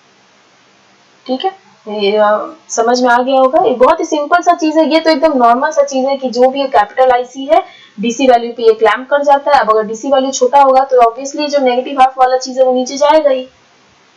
ठीक है, तो ऑपरेटिंग पॉइंट और क्यू पॉइंट हम लोग समझ गए कि जो वैल्यू रहता है आईसीवीसी का उसको कहते हैं ऑपरेटिंग पॉइंट। तो यहाँ पे ऑपरेटिंग पॉइंट क्यू है तो ठीक है, यहाँ पे हमको पॉजिटिव नेगेटिव सिग्नल दोनों मिल रहा है। लेकिन क्या होता है कभी कभी अगर क्यू चेंज हो गया, मान लो ये काम कर रहा है, अगर क्यू यहाँ पे आ गया, ठीक है, तो अब यहाँ पे आ गया तो मेरा सिग्नल कैसा हो जाएगा? ये चीज और ये चीज। लेकिन कभी कभी क्या होता है कि क्यू चेंज होकर के इधर साइड आ जाएगा। अगर यहाँ आ गया तब क्या होगा? सिग्नल यहाँ से स्टार्ट होगा, और हम लोग जानते हैं ये वाला पोर्शन जो होता है वो होता है सैचुरेशन रीजन। तो एम्पलीफायर के लिए इतना पोर्शन जो है वो सिग्नल का कट जाएगा, यहाँ से सिग्नल शुरू होगा। तो इसीलिए कहते हैं कि जो भी क्यू पॉइंट होता है ट्रांजिस्टर का वो चेंज नहीं होना चाहिए। हम लोग जो क्यू पॉइंट सेट करते हैं वो यही देख करके करते हैं कि मेरा पॉजिटिव हाफ भी पूरा एम्पलीफाई होकर के इसमें आए और नेगेटिव भी आए। ठीक है, अब इसमें तो है ये 1 मिली एम्पियर का है। अगर कलेक्टर करंट बहुत ज्यादा बढ़ जाता कोई प्रॉब्लम के कारण 3 मिली एम्पियर हो जाता, तब क्या होता? तब ये ऐसे करके फिर ये नीचे आता और क्लिपिंग हो जाता। तो हमेशा क्यू पॉइंट हम लोग ट्रांजिस्टर का इस तरह से रखते हैं ताकि हमारा फेथफुल एम्प्लीफिकेशन हो और पॉजिटिव और नेगेटिव हाफ जो है दोनों में से कोई भी फ्लिप नहीं हो। समझ में आ गया? तो नेक्स्ट हम लोग चलते हैं अभी डीसी लोड लाइन पे। डीसी लोड लाइन मतलब क्या होता है कि हम लोग प्लॉट करते हैं आईसी और वीसीई को। आईसी वीसीई का ये लोकस मैथ्स में पढ़े होंगे। तो बेसिकली जो डीसी लोड लाइन होता है वो कुछ नहीं है, बस locus of IC and VCE points होता है किसी भी लोड रजिस्टर के लिए। ठीक है, तो अभी हम लोग समझे हम लोग को बायसिंग करना पड़ेगा। बायसिंग के लिए हम लोगों को जो क्यू पॉइंट है ऑपरेटिंग पॉइंट है वो डिटरमाइन करना होगा। अब वो डिटरमाइन कैसे करेंगे? तो वो डिटरमाइन करने के लिए हम लोग डीसी लोड लाइन का इस्तेमाल करते हैं कि चलो एक लाइन है तो उससे हम लोग को पता चल जाएगा कि हम लोग ट्रांजिस्टर का क्यू पॉइंट कहाँ पे रखें, क्योंकि अपने से तो नहीं पता चल पाएगा ना कि कैसे क्यू पॉइंट सेलेक्ट करें। तो डीसी लोड लाइन हम लोगों को मदद करता है ट्रांजिस्टर का क्यू पॉइंट सेलेक्ट करने में। ठीक है, अब कैसे करते हैं वो देखते हैं। तो इसके लिए हम लोग सबसे पहले कंसिडर करते हैं वापस से वही वाला सर्किट, एक कॉमन एमीटर एनपीएन ट्रांजिस्टर है जिसमें कि हम लोग कोई सिग्नल अभी अप्लाई नहीं कर रहे हैं। तो कोई सिग्नल अप्लाई नहीं कर रहे हैं मतलब सिर्फ डीसी वाला चीज रहेगा, सिर्फ डीसी कैरेक्टरिस्टिक रहेगा। तो डीसी कैरेक्टरिस्टिक रहेगा तो अभी हम लोग क्या कर सकते हैं, आईबी डीसी करंट है, आईई डीसी है, आईसी डीसी करंट है। ठीक है, और हम लोग डीसी वोल्टेज क्या क्या कर रहे हैं, वीबीबी और वीसी। अब क्योंकि हम लोगों को क्या चाहिए, ऑपरेटिंग पॉइंट के लिए हम लोग ये डीसी लोड लाइन स्टडी कर रहे हैं। ऑपरेटिंग पॉइंट क्या होता है, आईसी और वीसीई। आईसी वीसीई हमको कहाँ मिलेगा, ये वाले आउटपुट सर्किट में। तो हम लोग आउटपुट सर्किट में अगर केवीएल लिखेंगे तो क्या होगा, केवीएल में हम लोग क्या करेंगे, ये वीसीसी है तो अगर यहाँ से स्टार्ट करेंगे, मान लो इधर से लूप ऐसे स्टार्ट कर रहे हैं तो क्या हो जाएगा, वीसीसी माइनस आईसी करंट है तो इसके अक्रॉस वोल्टेज ड्रॉप क्या हो जाएगा, आईसी इंटू आरसी। ठीक है, माइनस VCE इक्वल्स टू 0। तो हमको फाइंड क्या करना है, VCE और IC फाइंड करना है। तो यहाँ से VCE का इक्वेशन क्या निकल जाएगा, VCE equals to VCC minus IC RC। यही हम लोग पहले वाले स्लाइड में भी बोले थे कि टोटल जो हम लोग सप्लाई दे रहे हैं वो VCC दे रहे हैं और वोल्टेज ड्रॉप कितना हो रहा है, एक VCE के अक्रॉस हो रहा है, एक RC के अक्रॉस हो रहा है। तो ये जो टोटल VCC है वो इक्वल होना चाहिए VCE प्लस IC RC। वही वाला इक्वेशन यहाँ पे है। तो अब ये VCE क्या हो जाएगा, VCC में से जितना भी वोल्टेज ड्रॉप यहाँ लगेगा वो लगेगा, बाकी VCE में आएगा। तो ये एक इक्वेशन हुआ हमारा। तो अभी ये इक्वेशन में हम लोग देख रहे हैं कि ये जो VCC रहता है वो फिक्स रहता है, RC का भी वैल्यू फिक्स रहता है, इसको तो बार बार चेंज नहीं करते। चेंज क्या क्या होता है, VCE और IC। ठीक है, तो ये हम लोग देखते थे y equals to mx plus c। ये स्ट्रेट लाइन का इक्वेशन है। कुछ ऐसा ही यहाँ पे भी हो रहा है। अगर इसको हम लोग y लेते हैं, ये क्या हो जाएगा, ये फिक्स है तो ये कांस्टेंट टाइप से हो जाएगा, और ये यहाँ पे IC को अगर x लेते हैं तो ये RC जो है वो m हो जाएगा। मतलब ये एक स्ट्रेट लाइन इक्वेशन है, ये हम लोग आराम से देख सकते हैं क्योंकि इसमें दो वेरिएबल है।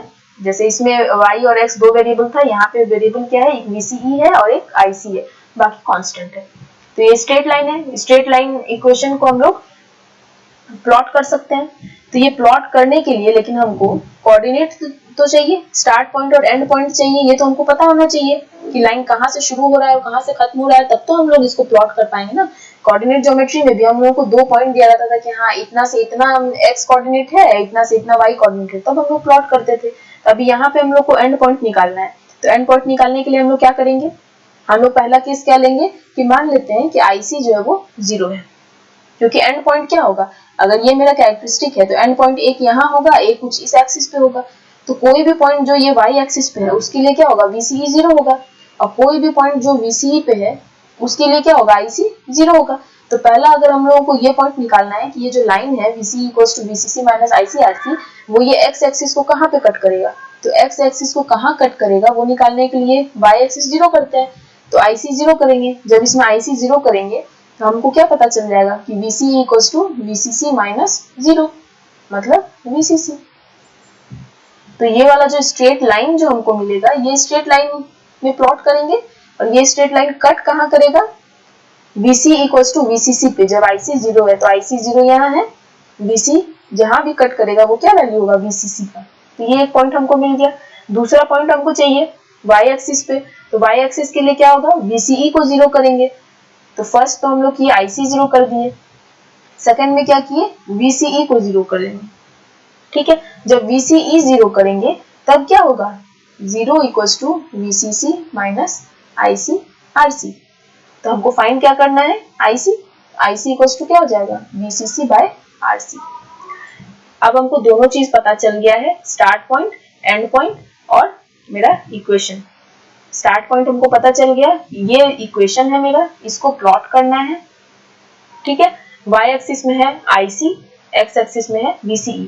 अब स्ट्रेट लाइन तो है, लेकिन स्ट्रेट लाइन ऐसे जाएगा या यहाँ से ऐसे जाएगा, ये तो हमको पता करना होगा ना। इसीलिए हमको ये पता करना होगा कि ये जो भी स्ट्रेट लाइन है वो y एक्सिस को कहाँ पे कट कर रहा है और x एक्सिस को कहाँ पे कट कर रहा है। तो x एक्सिस को कहाँ कट कर रहा है, कोई भी लाइन, कोई भी पॉइंट जो x एक्सिस पे होगा उसके लिए y 0 होगा ना, मतलब y में अभी IC है, दैट मींस IC 0 होगा। इसलिए हम लोग इस इक्वेशन में IC 0 रख के VCE का वैल्यू निकाले जो कि आया VCC। तो मान लेते हैं कि VCC यहाँ पे है, VCC फिक्स रहता है ना, हम लोग रिवर्स बायस वोल्टेज जो अप्लाई करते हैं तो ये तो फिक्स है, हमको पता है कि यहाँ 25 वोल्ट है, 30 वोल्ट है, तो हम लोग यहाँ पे ये पॉइंट जान गए। अब हमको पता करना है कि यही जो स्ट्रेट लाइन है वो y एक्सिस को कहाँ पे कट कर रहा है। तो कोई भी पॉइंट जो y एक्सिस पे है उसके लिए तो x 0 होगा, तो x में क्या है हमारा VCE। तो सेकंड जो हम लोग लिए वो क्या किए, VCE को 0 कर दिए। VCE को 0 करने से IC मिल गया, VCC/RC, मतलब ये दोनों ही कांस्टेंट है, VCC भी कांस्टेंट रहता है, RC भी कांस्टेंट है, हमको वैल्यू पता है तो हम समझ गए कि अच्छा दूसरा पॉइंट यहाँ है। तो अब A और B दोनों पॉइंट मिल गया, उसके थ्रू हम लोग एक लाइन, स्ट्रेट लाइन खींच दिए। ठीक है, तो ये जो लाइन है ये AB, यही होता है DC लोड लाइन। तो DC लोड लाइन हम लोग को क्या किया, एक लाइन ये बता दिया कि हाँ ये लाइन है। अब हम लोग देख रहे हैं कि ये जो लाइन है ये बहुत कट कर रहा है कहीं कहीं पे। ये जो कैरेक्टरिस्टिक होता है उसमें क्या होता है, IC VC के बीच में हम लोग प्लॉट करते हैं, और हर IB के लिए, मतलब इनपुट करंट के लिए, कि अगर इनपुट करंट हम लोग का जो बेस करंट है वो 5 माइक्रो एम्पियर है तो क्या वोल्टेज और करंट होगा। अगर 10 माइक्रो एम्पियर हम लोग इनपुट करंट दे रहे हैं तो VCE बढ़ा रहे हैं तो IC कितना हो रहा है, इस हिसाब से रहता है। तो ये जो DC लोड लाइन हम लोग प्लॉट किए वो क्या कर रहा है, कट कर रहा है ये वाले जो कैरेक्टरिस्टिक था यहाँ पे। ठीक है, तो ये जो पॉइंट होता है यही होता है Q पॉइंट। तो ये जो लोड लाइन है वो हम लोग को बता दिया कि Q पॉइंट कहाँ पे लेना है। कैसे, तो मान लेते हैं कि मेरे पास एक ट्रांजिस्टर है जिसमें कि जब हम कोई सिग्नल नहीं दे रहे हैं, ये जो कोई सिग्नल नहीं दे रहे हैं, तो मेरा जो करंट है वो IB है। तो IB अगर 5 माइक्रो एम्पियर का है, मान लो ये वाला IB हम लोग लेते हैं, तो 5 माइक्रो एम्पियर का है, तो इसका कैरेक्टरिस्टिक हम लोग जान रहे हैं कि ये है। और जब लोड लाइन ऐसे प्लॉट किए तो ये काटा कहाँ पे, यहाँ पे, इसका मतलब कि यही मेरा Q पॉइंट है। जो पिछले स्लाइड में हम लोग ये देखे थे ना, ये Q पॉइंट कि IC इतना है, VCE इतना है, तो यहाँ तो हम लोग पहले से ले लिए कि हाँ हम लोग मान लेते हैं VCE 6 वोल्ट है, IC 2 मिली एम्पियर है, इसलिए Q पॉइंट यहाँ पे हुआ, लेकिन ये 6 और 2 मिली एम्पियर आया कहाँ से, तो ऐसे करके आया। तो अब क्योंकि ये जो डीसी लोड लाइन है ये आईबी वाले लाइन को यहाँ पे काट रहा है, तो अब हम लोग देखेंगे कि अच्छा ये वीसी का वैल्यू कितना है और ये आईसी का वैल्यू कितना है, तो हमको क्यू पॉइंट मिल जाएगा। सिमिलर वे में अगर मान लेते हैं कि मेरा कुछ ऐसा ट्रांजिस्टर है जिसका की बेस करंट 10 माइक्रो एम्पियर है, तो 10 माइक्रो एम्पियर से हम लोग ये कर लेंगे, आउटपुट कैरेक्टरिस्टिक प्लॉट करेंगे, और डीसी लोड लाइन तो हमको पता है कि ये वीसीसी बाय आरसी से शुरू होगा और वीसीसी तक होगा, तो ये ऐसे जाएगा, कट करेगा यहाँ पे, ठीक है। तो ऑपरेटिंग पॉइंट क्या होगा, ये जहां पे कट किया ये जो वैल्यू सी होगा वो वीसी वैल्यू होगा, यहाँ पे जो डी पे कट किया वो आईसी वैल्यू होगा। तो इस तरह से डीसी लोड लाइन जो है हम लोग को हेल्प करता है ऑपरेटिंग पॉइंट निकालने में, ठीक है। तो अभी हम लोगों का जो नेक्स्ट है वो है ट्रांजिस्टर बायसिंग मेथड, यही हम लोगों का लास्ट टॉपिक है। लेकिन ये बायसिंग मेथड पे जाने के पहले हम एक जो ऑपरेटिंग पॉइंट निकालना और डीसी लोड लाइन वाला जो है उसका एक एग्जांपल लेंगे, ताकि वो अच्छे से समझ में आ जाए कि जो भी अगर प्रैक्टिकल ट्रांजिस्टर है तो उसमें कैसे आईसी और वीसी का जो ऑपरेटिंग पॉइंट निकालते हैं, क्यू पॉइंट निकालते हैं, वो कैसे निकालते हैं, डीसी लोड लाइन कैसे ड्रॉ करते हैं, ठीक है। तो पहले हम लोग वो देख लेते हैं, उसके बाद बायसिंग मेथड हम लोग बहुत डिटेल में नहीं पढ़ना है, वो बस इस तरह से देखना है कि हम लोगों को आगे जो कपलिंग वाला है उसमें सर्किट समझ में आ जाए। तो पहले हम लोग एक क्वेश्चन लेते हैं, ठीक है। तो हम लोग देखते हैं कि हमारे पास ये ट्रांजिस्टर एक सर्किट है, इसमें ये रजिस्टर कहाँ से आया, ये अभी हम लोग जब बेस रजिस्टर मेथड देखेंगे, ये रजिस्टर बायसिंग मेथड है। तो हम सोचे कि पहले बायसिंग मेथड पढ़ाने से पहले ऑपरेटिंग पॉइंट कैसे निकालते हैं वो पहले दिखा दे। तो ये रजिस्टर पे अभी ध्यान नहीं देना है, बस समझना है कि चलो ठीक है ये एक रजिस्टर लगा हुआ है, ठीक है। ये रजिस्टर है जिसको बेस रजिस्टर कहते हैं, ट्रांजिस्टर के बेस में आईबी जा रहा है, ये जो कलेक्टर है ये आरसी है 2 किलो ओम का, वीसीसी को यहाँ पे करते हैं। तो जो प्रैक्टिकल सर्किट हम लोग बनाते हैं एम्पलीफायर का वो इसी तरह से बनाते हैं। अभी तक जो एम्पलीफायर का सर्किट बना रहे थे ना कि यहाँ पे वीवीबी दिखाते थे, यहाँ वीसीसी दिखाते थे, तो वो अब हम लोग को अंडरस्टूड है कि हाँ हम लोग वीवीबी इतना दे रहे हैं कि ये फॉरवर्ड बायस हो, वीसीसी इतना दे रहे हैं कि रिवर्स बायस हो, तो इसको कुछ इस तरह से दिखाते हैं। आगे हम लोग जो भी एम्पलीफायर सर्किट देखेंगे वो उसी तरह देखेंगे कि जो आरसी है वो ऐसे लगा हुआ है, वीसीसी यहाँ पे, ठीक है। अब ये सर्किट में बोल रहा है कि चलो इसका ट्रांजिस्टर का जो बीटा वैल्यू है, मतलब जो करंट एम्प्लीफिकेशन फैक्टर है वो है 100, और हम लोग को इसमें निकालना है डीसी जो हमारा लोड लाइन होता है वो डीसी लोड लाइन और ऑपरेटिंग पॉइंट, ठीक है। पहला चीज है डीसी लोड लाइन निकालना, दूसरा चीज है ऑपरेटिंग पॉइंट निकालना। ऑपरेटिंग पॉइंट निकालना मतलब आईसी और वीसीई का वैल्यू, और डीसी लोड लाइन मतलब एक जो स्ट्रेट लाइन आता था वो निकालना, ठीक है। तो ये चीज हम लोगों को देखना है इसमें। तो हम लोग को दिया हुआ है वीसीसी, आरपी, आरसी सब दिया हुआ है। अभी हम लोग देखे थे आईसी वीसीई क्या है, आउटपुट का चीज है, तो जो भी हम लोग डीसी लोड लाइन प्लॉट करते हैं वो तो आउटपुट में ही प्लॉट करते हैं। तो सबसे पहला स्टेप क्या होगा, आउटपुट सर्किट का इक्वेशन लिखना। तो इक्वेशन हम लोग जानते हैं VCE इक्वल्स टू क्या हो जाएगा, VCC माइनस IC RC, ठीक है, यही होगा। डीसी लोड लाइन हमको निकालना है, डीसी लोड लाइन के लिए क्या होगा, एक पॉइंट हमको कुछ यहाँ पे चाहिए, दूसरा पॉइंट यहाँ पे चाहिए। तो पहला पॉइंट के लिए क्या करते हैं, IC 0 रखते हैं, तो फर्स्ट चलेंगे, then IC equals to 0, VCE equals to VCC। तो VCC कितना है हमारा 6 वोल्ट है, मतलब डीसी लोड लाइन का एक पॉइंट जो होगा वो VCE इक्वल्स टू 6 वोल्ट पे होगा, ठीक है। तो हम लोग मान लेते हैं कि VCE इक्वल्स टू 6 वोल्ट जो है वो समथिंग यहाँ है, तो एक पॉइंट हमको यहाँ मिल गया। दूसरे पॉइंट के लिए हम लोग क्या करते हैं, VCE को 0 करते हैं, क्योंकि हमको अब एक पॉइंट यहाँ पे चाहिए प्लॉट करने के लिए। तो जब VCE 0 करेंगे तब क्या हो जाएगा, हम लोग देखे थे IC क्या होता है, VCC बाय RC। तो यहाँ पे VCC क्या है 6 वोल्ट, RC का भी वैल्यू दिया हुआ है 2 किलो ओम, ठीक है। तो इससे हम लोगों को मिल गया क्या, ये जो IC है वो 3 मिली एम्पियर है, ठीक है। तो अब इसको भी हम लोगों को ये पॉइंट को भी प्लॉट कर देंगे। तो मान लेते हैं कि 3 मिली एम्पियर यहाँ पे है, तो अब हमारे पास दो लाइन हमको मिल गया, हमको क्या करना है, अब इसको प्लॉट करना है।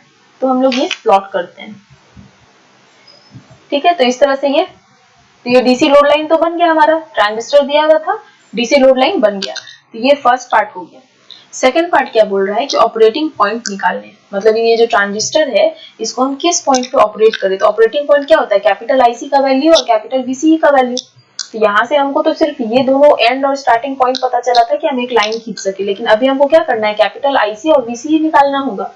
तो आईसी, कैपिटल आईसी किस पे डिपेंड करता है, कैपिटल आईबी पे, ठीक है। तो मतलब अब हमको कैपिटल आईसी निकालने के लिए क्या करना होगा, इनपुट सर्किट में देखना होगा। अभी हम लोग डीसी लोड लाइन के लिए आउटपुट सर्किट में देख रहे थे, क्योंकि लोड लाइन हमको आईसी और वीसीई के बीच में खींचना था, और आईसी वीसीई कहाँ है, आउटपुट में है, इसलिए हम लोग ये काम किए। लेकिन अब हमको आईसी का वैल्यू निकालना है कि एक्चुअल में आईसी का वैल्यू कितना होगा ऑपरेटिंग पॉइंट के लिए। तो आईसी तो डिपेंड करता है आईबी पे, क्योंकि आईसी इक्वल्स टू क्या होगा, बीटा आईबी। तो आईसी निकालना है तो दैट मींस हमको आईबी निकालना होगा। तो इसीलिए अब हम लोग आएंगे इनपुट सर्किट में। तो इनपुट सर्किट में क्या क्या है, हमारा एक इनपुट रेजिस्टेंस है, हमारा वीबीबी होगा, ठीक है। तो वो सब हम लोग अभी देखते हैं।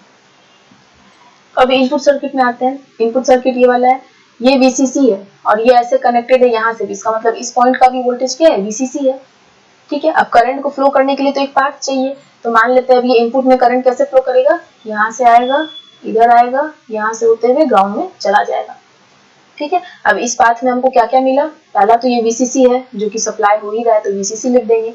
अब ये जो टोटल वीसीसी है, अब इसमें से जो भी वोल्टेज ड्रॉप हो रहा है उसको माइनस करते जाएंगे।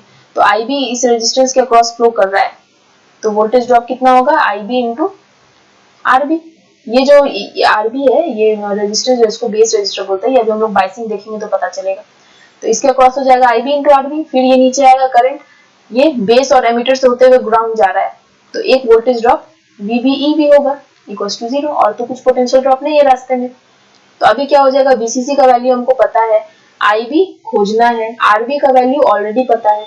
अब ये जो वीबीई है, ये क्या है, जंक्शन के बीच का पोटेंशियल। तो इसको हम लोग ये मान लेते हैं सिलिकॉन अगर है, तो सिलिकॉन के लिए क्या होगा, ये 0.7 वोल्ट होगा, तो ये 0.7 हो गया इक्वल्स टू 0। अब यहाँ पे वीसीसी का वैल्यू होगा 6 माइनस आईबी निकालना है, आरबी है 530 kilo ohm, kilo means 10 to the power 3 minus 0.7 equals to 0। तो यहाँ से जब हम लोग निकालेंगे आईबी, तो हमारा आईबी आएगा 10 माइक्रो एम्पियर, ठीक है। अब आईबी आ गया 10 माइक्रो एम्पियर, तो आईसी क्या होगा, बीटा इंटू आईबी। बीटा हम लोगों का ऑलरेडी हम लोग को पता है 100 है, आईबी है 10 माइक्रो एम्पियर, तो इसका मतलब क्या हो गया 1000 माइक्रो एम्पियर। माइक्रो एम्पियर मतलब 10 टू द पावर माइनस 6, तो 10 टू द पावर माइनस 6 और यहाँ 3 जीरो है, तो दैट मींस ये हो जाएगा 10 पावर माइनस 3 एम्पियर, जो कि होता है 1 मिली एम्पियर। तो इसका मतलब ऑपरेटिंग पॉइंट में पहला चीज हमको पता चल गया कि मेरा जो आईसी है वो 1 मिली एम्पियर होना चाहिए, ठीक है। अब आईसी पता चल गया, तो हमको वीसीई जानना है। तो आउटपुट वाला इक्वेशन क्या था, VCC equals to IC RC plus VCE. तो हमको अभी क्या जानना है, वीसीई जानना है। तो वीसीई इक्वल्स टू क्या हो जाएगा, वीसीसी माइनस आईसीआरसी। ये इक्वेशन हम लोग पहले देखे थे जब हम लोग डीसी लोड लाइन ड्रॉ किए। अभी क्या है, वीसीसी पता है 6 है, आईसी हम लोग अभी निकाले 1 मिली एम्पियर है, मतलब 10 टू द पावर माइनस 3, और आरसी कितना है 2 kilo ohm, 2 into 10 to the power 3। तो ये 10 पावर माइनस 3 और 10 पावर 3 हट जाएगा, तो बच क्या जाएगा 6 माइनस 2, मतलब कि आ गया 4 वोल्ट। तो हम लोग को पता चल गया कि ऑपरेटिंग पॉइंट का आईसी कितना है, 1 मिली एम्पियर का है, और वीसीई कितना है 4 का है। तो अभी इसको प्लॉट कर देंगे, अगर ये 6 है तो 4 यहाँ समथिंग होगा, मान लो ये 4 वोल्ट है, तो इसका मतलब जो ऑपरेटिंग पॉइंट है ये यहाँ होगा, और ये हो जाएगा 1 मिली एम्पियर, ठीक है। तो ये मेरा ऑपरेटिंग पॉइंट या क्यू पॉइंट है ट्रांजिस्टर का, ठीक है। तो यही काम होता है डीसी लोड लाइन का। ऑपरेटिंग पॉइंट कैसे निकाले, डीसी लोड लाइन लिए और उसके बाद फिर ऑपरेटिंग पॉइंट निकाले कि मेरा जो क्यू पॉइंट है वो कहाँ पे रहेगा, ठीक है। तो अब हम लोग क्विकली एक बार देख लेते हैं ये बाइसिंग मेथड। बाइसिंग मेथड में बिल्कुल भी डिटेल में नहीं जाएंगे, हम बस उसका स्ट्रक्चर दिखाएंगे ताकि थोड़ा सा आइडिया लग जाए हम लोग जब नेक्स्ट पढ़ेंगे। तो अभी तक हम लोग क्या देख रहे थे कि हम लोग को ट्रांजिस्टर में दो ये आ रहा था पावर सप्लाई, एक वीबीबी था और एक वीसीसी था। ये यूज होता था फॉरवर्ड बायस करने के लिए बेस इमीटर जंक्शन को, ये होता था रिवर्स बायस करने के लिए, ठीक है। तो जब हम प्रैक्टिकल सर्किट बनाते हैं तो उसमें दो पावर सप्लाई लगाना महंगा भी हो जाता है और थोड़ा दिक्कत भी होता है, ठीक है। तो हम लोग क्या चाहेंगे कि एक ही सप्लाई से काम हो जाए। तो अभी हम लोग क्या करेंगे, आगे से ये वीबीबी को हटा देंगे। अभी जो हम लोग क्वेश्चन सॉल्व किए उसमें भी देखे होंगे कि वीबीबी नहीं था। वीबीबी का काम क्या है, प्रॉपर आईवी देना, ठीक है। तो हम लोग क्या किए कि ठीक है, हम लोग जो दो पावर सोर्स है वो नहीं देंगे, एक ही पावर सोर्स रखेंगे, और वो कुछ ऐसा करेंगे कि ये एक ही पावर सोर्स से हमको दोनों मिल जाए, आईसी भी मिल जाए और आईबी भी मिल जाए, ठीक है। तो यहाँ पे भी हम लोग देख रहे हैं आईबी कहाँ से आ रहा है, यहाँ पे आ रहा है, ये ए पॉइंट का भी पोटेंशियल क्या है, वीसीसी ही है, ठीक है। तो जो भी बायसिंग मेथड है, बायसिंग मेथड में यही होता है कि हम लोग दो पावर सप्लाई की जगह सिर्फ एक पावर सप्लाई लेते हैं, वीसीसी, ठीक है। एक पावर सप्लाई जो हम लोग लेते हैं वो आउटपुट के लिए भी काम कर जाता है, और इनपुट के लिए भी काम कर जाता है। ठीक है, तो यही VCC क्या करता है, प्रॉपर IB भी देता है ताकि हमको IC मिल जाए, और यही VCC इस तरह रखते हैं ताकि मेरा जो VCE है वो कभी भी 0.5 वोल्ट के नीचे ना हो।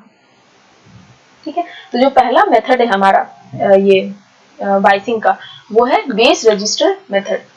तो ये मेथड में हम लोगों को क्या करना है बेसिकली कि VCC से हम लोग IB कैसे ले रहे हैं। तो बेस रजिस्टर मेथड में क्या करते हैं कि VCC से एक रजिस्टर कनेक्ट करके उसको बेस में डालते हैं। तो ये रजिस्टर का जो ड्रॉप होता है, ठीक है, यहाँ पे हम लोग VCC दिए, VCC से यहाँ कुछ ड्रॉप हुआ तो यहाँ हमको क्या मिलेगा, VCC माइनस IB/RB। ठीक है, तो इस ड्रॉप के कारण भी कुछ करंट यहाँ पे होगा, तो हमको अलग से VB भी नहीं लगाना पड़ा, हमको IB ऐसे ही मिल गया। लेकिन बस क्या होगा, ये जो RB है ये बहुत ही हाई होना चाहिए। ठीक है, क्योंकि हम लोग पहले भी देख रहे थे कि जब VBB लगाते थे तो सिर्फ ऐसे बनाते थे, और VCC लगाते थे तो ये बहुत सारा बैटरी लगाते थे, मतलब उस केस में रिवर्स बायस बहुत ज्यादा होता था, फॉरवर्ड बायस कम में भी हो जाता है। तो ये VCC तो बहुत ज्यादा वोल्टेज होता है ना, हम नहीं चाहते हैं कि इतना हाई वोल्टेज यहाँ इनपुट पे आए, क्योंकि इनपुट तो बेस है, इतना ज्यादा हाई वोल्टेज हम लोग नहीं दे सकते हैं। इसीलिए जो RB है उसको बहुत बड़ा रखते हैं।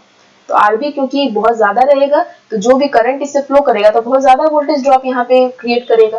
तो VCC अगर बहुत बड़ा है तो उससे बहुत सारा वोल्टेज ड्रॉप यहाँ RB के क्रॉस ही रह जाता है और बहुत कम वोल्टेज बेस तक पहुंचता है। तो ये था हमारा बेस रजिस्टर मेथड। नेक्स्ट क्या होता है, बायसिंग विथ फीडबैक रजिस्टर।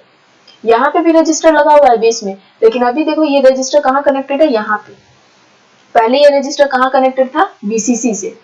ये वाला रजिस्टर देखो, ये जो रजिस्टर है ये कहाँ, बेस और ये VCC से कनेक्टेड है। लेकिन अब क्या होगा, ये कनेक्टेड कहाँ से है, बेस और इस पॉइंट से, VCC से कनेक्टेड नहीं है। इसको कहते हैं फीडबैक रजिस्टर। फीडबैक मतलब क्या होता है कि कोई चीज हम लोग आउटपुट से इनपुट में वापस भेजते हैं तो उसी को फीडबैक कहते हैं। तो यहाँ पे हम लोग देख रहे हैं कि ये क्या कर रहा है, फीडबैक रजिस्टर इसको क्यों बोले, क्योंकि ये कलेक्टर टर्मिनल है और कलेक्टर से ये बेस रजिस्टर कनेक्टेड है, इसीलिए इसको बोले फीडबैक रजिस्टर।